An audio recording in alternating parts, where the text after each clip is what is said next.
When I think of multiplayer video games today, I think of wild and massive first-person shooters like Overwatch, Fortnite, Valorant, just to name a few. Now, the trend of these games' staggering popularity isn't new by any means. The shooters over the course of the last 20 years or so have become almost the dictionary definition of the multiplayer gaming industry. Let's exclude MMOs for the sake of argument. I think that one of the biggest reasons that massive multiplayer shooters are so popular is that for a lot of the time the actual gameplay has a very switch your mind off atmosphere and feel. Really, these sorts of games can be boiled down to three principles: point, shoot, and run.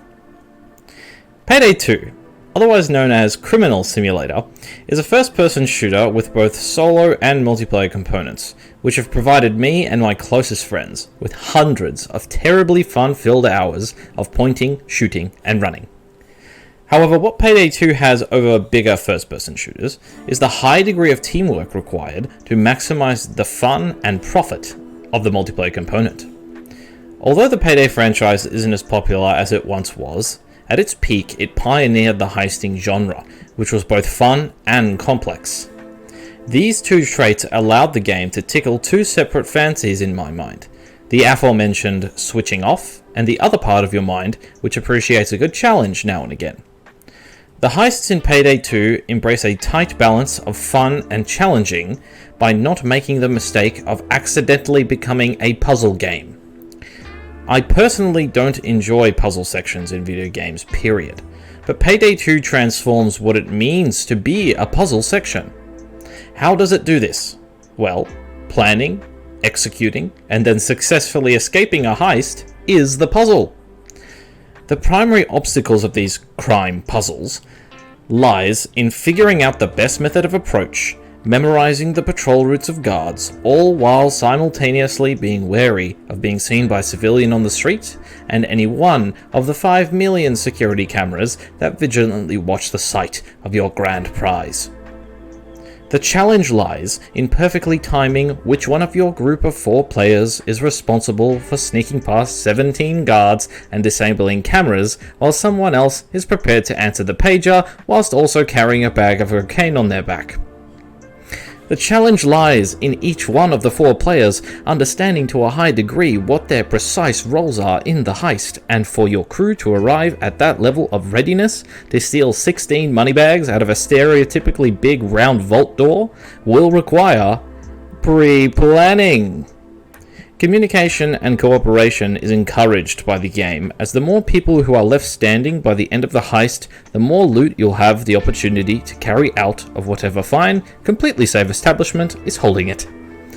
The group success incentive motivates you to actively check in with your fellow crew on a consistent basis throughout the duration of a job, as each player only wants the other to succeed thanks to the beautiful trait of mutual self-interest. It is this very feature which necessitates a level of cooperation between you and your friends that few other games have done on such a broad and diverse scale.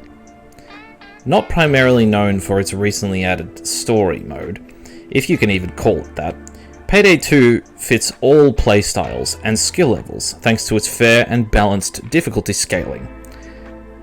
Mainly, there are 2 ways of completing a job. Either you do a heist, balls to the wall loud, busting down doors with guns blazing, which is terribly fun, or you manage to rob a whole bloody casino during peak time without raising a single alarm even once. The level of pure ecstasy I get when completing a full stealth run on a ridiculously difficult heist is honestly one of the most satisfying moments I've experienced in a job/gig game whereby the primary goal is to finish missions.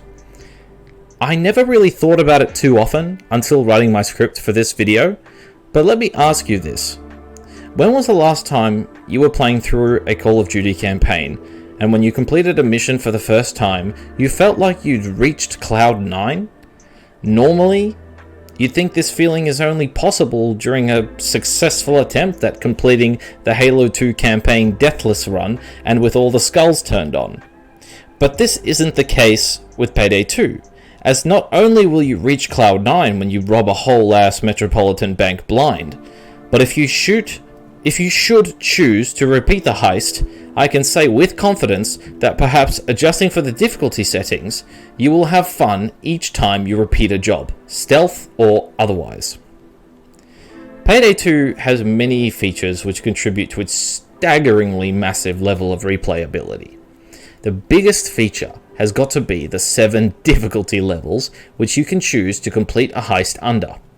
They are as follows: normal, hard, very hard, overkill, mayhem, death wish, and finally, death sentence. The sheer manner in which each of the difficulties have the power to make any particular job either a cakewalk or a trip through the 8 circles of hell is staggering. The literal dozens of permutations and variations in the types of enemies that will spawn across difficulties is also wild, with each providing their own unique hurdles with which you must learn to overcome and counter if you want that sweet, sweet gold. A few enemies which I find particularly unique in terms of their design and roles are the Bulldozer, which acts as a sort of juggernaut bullet sponge, the Cloaker, who looks like he fell right out of a Tom Clancy novel, and the classic taser-equipped SWAT officers, who can prove supremely annoying when they stun you in the middle of a busy firefight.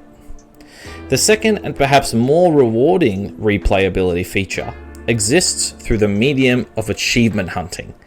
Payday 2 uses achievements like I have never seen before in a different game, across all categories. Each heist has a separate achievement for completing it on each of the 7 difficulty levels, giving new players the chance to earn an achievement and then have the ability to go back for more by redoing a heist at a greater and greater difficulty level.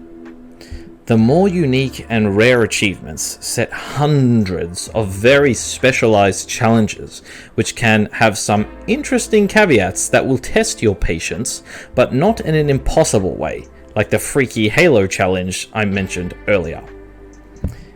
As you may know, there are 4 available spots for any given job, and so you and your crew can pick from a massive pool of characters, each of whom have their own unique mask and manner of speech, each of which are put to the test, especially when answering a dead guard's pager with a hilarious excuse such as, sorry Control, there was a rat, but it's gone now. They buy it every single time. In terms of the story, there are really 4 primary characters who originate from the first Payday game, and they are Dallas, Hoxton, Wolf, and Chains. There are dozens more, each of which are more awesome than the last, but the other big characters in the narrative are the mysterious and at times hilarious contract brokers. Bane is your main man, who guides the main crew through their early exploits, very reclusive and also faceless. There is also a man known only as the Dentist, whom you'll recognize as being played by none other than Giancarlo Esposito, aka Gus from Breaking Bad. There are at least a dozen unique brokers, but I'll shut up about the characters by finishing with my personal favorite contract broker, Locke. A man who works for the Murky Water private security company who screws over his own employer but gives you insider information so that you can rob them blind. Oh! You chumps! You come up here, I'll clap your fucking lights up! And I also love his South African accent. Last and most importantly, I quickly just want to mention some of the heists which my friends and I have enjoyed playing the most over the course of Payday's rich 10-year history. The Shadow Raid heist, which involves looting a Murky Water warehouse full of valuables ranging from gold bars to ancient Mesopotamian statues, which Bane affectionately refers to as ancient Babylonian shit. But these goodies are just snacks compared to the primary loot of the job, which is a suit of samurai armor which belonged to the famous Oda Nobunaga. Another absolutely fantastic heist is the diamond job. Now, not the diamond, but the diamond, where you must break into a highly secured museum during an exhibition and steal a big blue diamond which looks like something akin to the Chintamanti stone of Shangri-La. Payday 2, it's fun, it's exciting, it's challenging, in all the right quantities and volumes. It possesses all of the qualities of first-person shooters which allow you to mindlessly mow down wave after wave of cops in order to escape with all of your delicious loot intact, whilst also giving you the mental stimulation of choice and opportunity while dodging cameras and answering pages. I haven't put too much emphasis on the solo part of the game, but that too is very rewarding. It can be both a blessing and a curse for you. If you know for a fact your crew needs to brush up on their robbing skills, then you have the choice to clean out as many banks as you want all by yourself and be just as satisfied. I will now leave you with a beautiful clip I captured while getting footage for this video during the conclusion to the car shop heist, where you must break into a supercar dealership, steal the keys, jump into the cars, and then make a beeline for the escape van. Thanks for watching, and enjoy the clip. Planted the C4. Oh, okay. Oh my god. Hopefully we got enough time. It might be tough, honestly.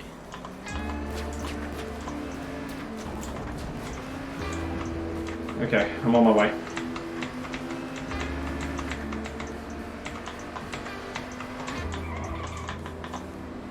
It'll be close as fuck. We just each have to drive. We have to drive into a shipping container, if I recall.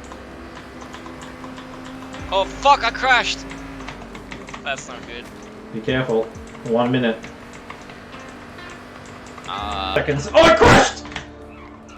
God! 20 seconds! Shit! Oh, I don't think I'm gonna make it, guys. 10 seconds! No, you can make this. You can make this for sure.